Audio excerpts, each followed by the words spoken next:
भाग्योदय का एक और अंक लेकर आपके साथ हूं मैं नूपुर शर्मा। आप सभी को मेरा नमस्कार और आपका दिन शुभ हो, ऐसी हमारी शुभकामना है।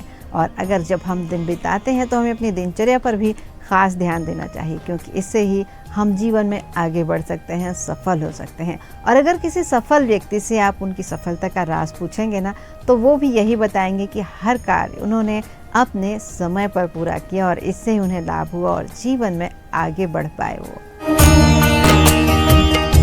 और सबसे पहले जानते हैं हम आज का पंचांग। आज दिन है शनिवार, तारीख है 9 नवंबर 2024 और तिथि की बात करें तो कार्तिक मास के शुक्ल पक्ष की अष्टमी तिथि रात 10:45 तक है और उसके बाद नौमी तिथि का आरंभ हो जाएगा।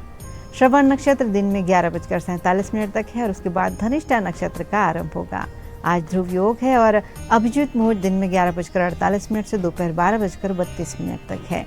आज सर्वार्थ सिद्धि योग भी है, जो 8 नवंबर को यानी कल दिन में 12:03 से शुरू हुआ था और आज यानी 9 नवंबर को दिन में 11:47 तक रहेगा। तो इस दौरान कर सकते हैं आप अपने मनोरथ पूरे, अपनी कामनाएं पूरी, शुभ काम।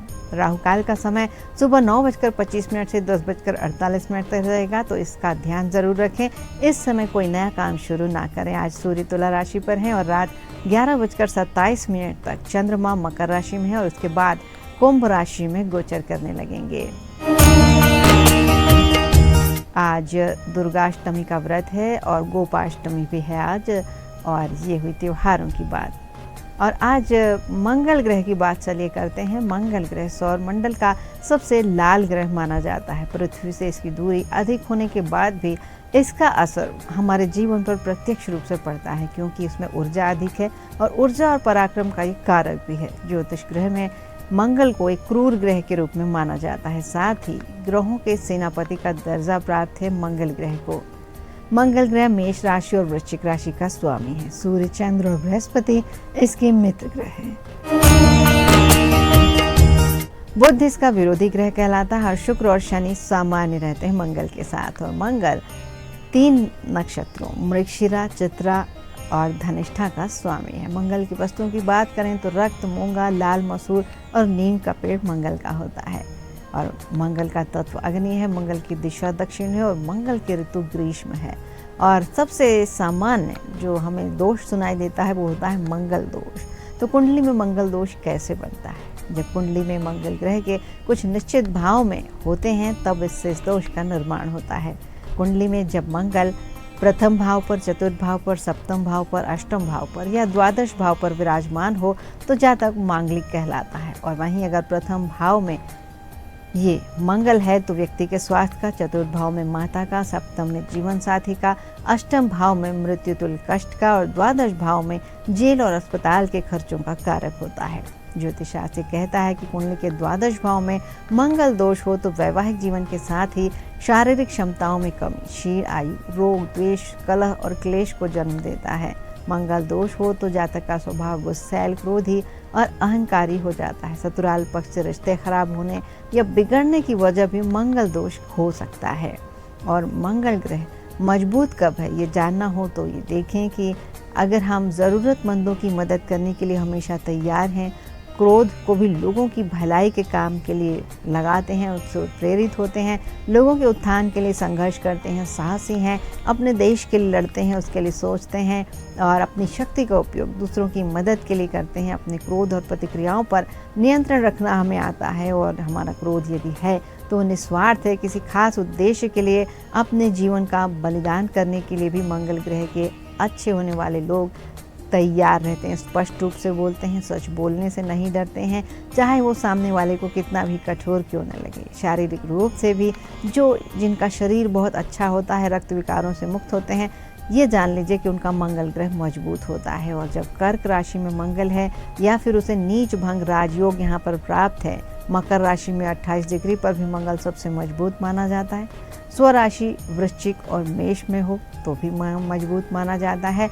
और मजबूत मंगल से जातक सतर्क होते हैं, साहसी होते हैं, निडर, बुद्धिमान और त्वरित निर्णय लेने में सक्षम होते हैं, सच्चे होते हैं, गर्मजोश होते हैं, उदार होते हैं और उत्तम चरित्र वाले होते हैं। और नक्षत्र हमें मुख्य रूप से ये बताते हैं कि मंगल मजबूत है या कमजोर। दूसरा स्थान जन्म कुंडली में मंगल की स्थिति का है, जो हमें बताता है कि यदि मंगल अनुकूल है तो आपको किस हद तक और कैसे लाभ पहुंचाएगा। और मंगल दोष के लक्षण भी जान लीजिए कि अगर संपत्ति को लेकर विवाद होता है, रक्त से जुड़ी बीमारियां होती हैं, किसी मुकदमे में फंस जाते हैं, आत्मविश्वास और साहस बहुत कमज़ोर हो जाता है, जातक पर हिंसक स्वभाव हावी हो जाता है, कर्जे लेने की स्थिति आ जाती है, वैवाहिक जीवन में कड़वाहट हो, भाइयों से हमेशा विवाद हो, तो ये समझा जाता है कि आपका मंगल अच्छा नहीं है। मंगल ग्रह का संबंध रक्त से भी है। कुंडली में मंगल के अशुभ होने पर व्यक्ति को एनीमिया सहित खून संबंधी बीमारियां ज़्यादा होने लगती हैं। इसके अलावा विष जनित रोग हैं, रक्तचाप संबंधी रोग, कंठ रोग, मूत्र रोग, ट्यूमर, कैंसर, पाइल्स, अल्सर, मांसपेशियों की ताकत में कमी आना, शक्ति की कमी होना मंगल के खराब होने के लक्षण है। और यदि खराब है तो व्यक्ति को नेत्र रोग, ब्लड प्रेशर, फोड़े फुंसी और पथरी की समस्या भी हो सकती है। आर्थिक समस्याएं भी बढ़ने लगती हैं। कर्ज और जमीन जायदाद को लेकर विवाद से जुड़ी दिक्कतों का सामना कर पड़ सकता है। और अगर किसी की कुंडली में मंगल कमज़ोर है तो वो ज़रूरतमंदों की मदद नहीं करता या फिर उनकी मदद करना पसंद नहीं करता। उसके अंदर जो गुस्सा होता है वो गलत दिशा में काम करता है, उससे दूसरों को चोट पहुंचती है और अपने अहंकार की रक्षा के लिए वो लड़ाई करता है। सीधे तौर पर बात नहीं करता, खुद को किसी विशेष क्षेत्र में पूरी तरह समर्पित नहीं कर पाता, क्योंकि उसकी ऊर्जा बिखरी हुई होती है, समेकित नहीं होती, समेटी हुई नहीं होती, उसमें साहस नहीं होता, उसमें भ्रम की अधिकता होती है, निर्णय लेने में उसे कठिनाई होती है और भूमि और जमीन और संपत्ति संबंधी समस्याएं उसके सामने लगी ही रहती हैं।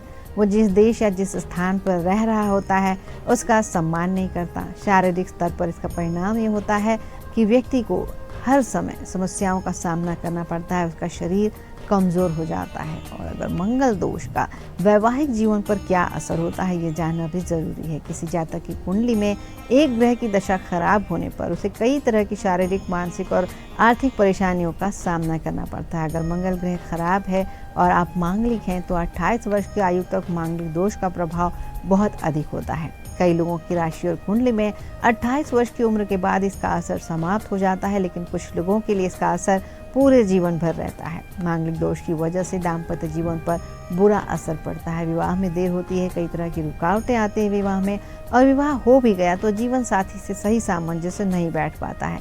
मंगल, शनि, राहु, केतु या सूर्य या पीड़ित चंद्रमा यदि 7वें भाव में मौजूद है और यदि मंगल पर दृष्टि डाल रहा है तो ये देर से विवाह का कारण बन सकता है। यदि शनि और चंद्रमा किसी भी संभावित संयोजन में है तो विवाह में देरी हो सकती है। मांगलिक जातकों के विवाह संबंध हमेशा प्रभावित होते हैं किसी न किसी रूप में। और मंगल दोष है तो पति पत्नी के बीच झगड़ा चलता रहता है, अनबन चलती रहती है, क्योंकि मंगल ग्रह का स्वभाव एकांत पसंद है। ये भी दोनों के बीच आड़े आ जाता है और मंगल ग्रह को अकेला पसंद है, अकेलापन पसंद है। और किसी ग्रह के निकट आने पर मंगल ग्रह इसीलिए उससे झगड़ा कर लेता है। मांगलिक व्यक्ति का विवाह अगर मांगलिक दोष वाले से ही हो तो दोनों कुंडलियां एक दूसरे के इस दोष को काट देती हैं और ये दोष भंग हो जाता है। मंगल ग्रह की स्थिति दाम्पत्य जीवन के लिए अशुभ मानी जाती है 1, 4, 7, 8 और 12 भावों में। यदि मंगल पर किसी शुभ ग्रह की दृष्टि पड़ती है तो मंगल दोष का प्रभाव कुछ हद तक कमज़ोर हो जाता है और विवाह संबंधी कुछ प्रमुख परेशानियां जो आती हैं वो हमने उस बारे में आपसे बात की। कई बार विवाह तय होने के बाद टूट भी जाता है, विवाह होते होते कई बाधाएं सामने आ जाती हैं और किसी न किसी वजह से वैवाहिक जीवन में तकलीफ बनी रहती है और वैवाहिक जीवन में अत्यधिक संघर्ष का सामना करना पड़ता है। कभी पति तो कभी पत्नी एक दूसरे पर क्रोध करते रहते हैं और इससे रक्त विकार भी उत्पन्न होता है। और अगर मांगलिक जातक अपने वैवाहिक जीवन को दोष मुक्त रखना चाहते हैं तो उसके लिए मांगलिक व्यक्ति का विवाह मांगलिक से ही होना चाहिए। और यदि जातक मांगलिक ना हो तो कुंभ विवाह के जरिए इस दोष को खत्म किया जा सकता है। विवाह के पूर्व एक छोटे से केसर या गणपति अपने पूजा गृह में मंगलवार को रखें और रोज उनकी पूजा श्रद्धा और विश्वास से करें। और यदि मांगलिक कन्या है तो विवाह से पूर्व किसी कन्या के मंगल दोष होने पर उसका विवाह भगवान विष्णु के साथ करना चाहिए। और मंगल ग्रह के दूसरे उपायों की बात करें तो नीम की दातुन करते रहने से शनि और मंगल के दोष दूर होते हैं। आँखों में सफ़ेद सुरमा लगाएं और ना मिले तो काला सुरमा लगाना चाहिए। घर से बाहर निकलते समय गुड़ खाएं और दूसरों को भी खिलाएं। और भाई सगा हो या जो भी चचेरा हो या अन्य संबंधी हो उनसे संबंध अच्छे रखने चाहिए। अगर भाइयों से संबंध खराब है तो समझना चाहिए कि आपका मंगल खराब है। और यदि मंगल ठीक नहीं है तो हनुमान मंदिर या पीपल के पेड़ पर सफ़ेद रंग की ध्वजा लगानी चाहिए। दक्षिण दिशा में दरवाजे से दोगुनी दूरी पर मंगलवार के दिन नीम का पेड़ लगाएं और उसकी सेवा करें। मंगल दोष के अशुभ प्रभाव को कम करने के लिए मंगल ग्रह की शांति पूजा करें। उज्जैन के मंगलनाथ मंदिर में मंगलवार के दिन भात पूजा भी की जा सकती है।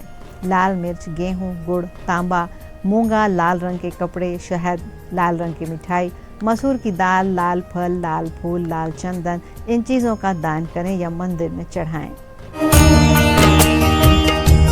मंगलवार के दिन स्नान ध्यान करने के बाद लाल वस्त्र धारण कर हनुमान जी की पूजा उपासना करें और मंगलवार के दिन हनुमान जी की खास पूजा करें। उन्हें सिंदूर का चोला भी चढ़ाया जा सकता है और मंगलवार के दिन व्रत रखें और हनुमान मंदिर जाकर बूंदी का प्रसाद बांटें और वहीं बैठकर हनुमान चालीसा या सुंदरकांड का पाठ करें, बजरंग बाण का पाठ करें।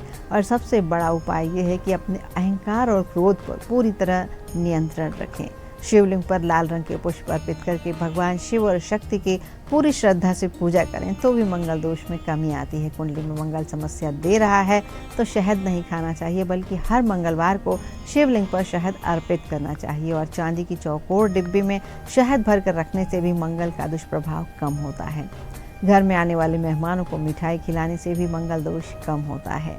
और ज्योतिषी सलाह से आप रुद्राक्ष, नीलम, गोमेद या फिर मोती पहन सकते हैं। और मंत्र जाप करना चाहें तो ओम हम हनुमते नमः हनुमान जी का मंत्र है जिसका जाप कर सकते हैं। इसके अलावा मंगल ग्रह के मंत्र ओम क्राम क्रीम क्रोम सह भौमाय नमः या ओम अंग अंगारकाय नमः मंत्र का जाप करें या फिर ओम भौम भौमाय नमः इस मंत्र का जाप भी किया जा सकता है।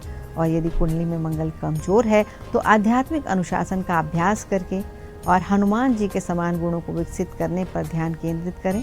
जैसे कि श्री राम ने उनके प्रति अनन्य भक्ति उन्होंने दिखाई, विनम्र होना, ज़रूरतमंदों की मदद करना, सभी प्राणियों और पृथ्वी को भी ईश्वर का हिस्सा मानना, तब आप कमजोर मंगल पर भी काबू पा सकते हैं और इसे अपनी आध्यात्मिक यात्रा में शक्ति का एक स्रोत बना सकते हैं। तो आज के भाग्योदय में हमने मंगल ग्रह की बात की। आगे हम नव ग्रहों में से किसी और ग्रह की बात करेंगे। आज के भाग्योदय से मुझे ये अनुमति दीजिए। हमारे सभी दर्शकों को नमस्कार और अपने दिन को सफल बनाएं, सफल बनाएं। आपके लिए यही कामना है।